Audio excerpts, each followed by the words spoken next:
জমিদার বাড়ি খতিব বানাবার লাগে 3 মাস আমার পিছনে লোক লাগাইছে। জেহাদিরে কও যত টাকা লাগে 1 লাখ লাগে 1 লাখ দেবো, আগে তো 50,000 পাইতো, 50,000 1 লাখ লাখ দিমু।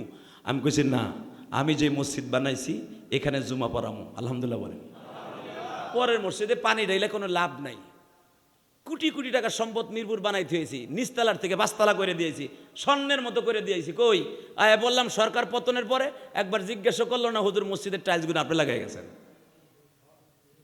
এই 5 বছর যদি আমি আমার মসজিদে কাজ করতাম, আমি মসজিদ আরো 5 তলা করতে পারতাম। ঠিক না বেঠিক? ইনশাআল্লাহ তাআলা আল্লাহর পথে টাকা করে কি আর কেউ নাই 1000 টাকা দিবেন আজকে?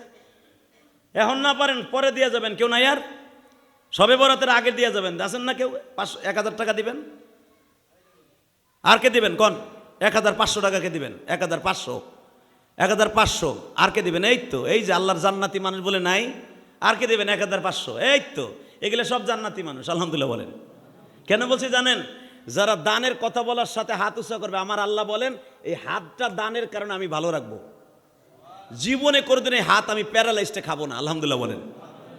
অতএব দিবেন তো সবাই? সবে বরাতে নিয়ে আসবেন তো? আল্লাহ সবাইকে কবুল করেন। আজকেও দিবেন, সবে বরাতে দিবেন, সারা জীবন দিবেন। আমি মরে গেল আপনারা দিবেন, কারণ এই মসজিদ তো আর আমার ছেলেমেয়েরা মার্কেট বানাবে না, এই মসজিদ বাড়িও হবে না, কিয়ামত পর্যন্ত মসজিদই থাকবে। এটা এইভাবেই আমার রক্ষা করা। এই অতএব এই মসজিদ আপনাদের সবাই, আল্লাহ সবাইকে এই মসজিদের জিম্মাদারি নিয়ে কাজ করার তৌফিক দান করেন।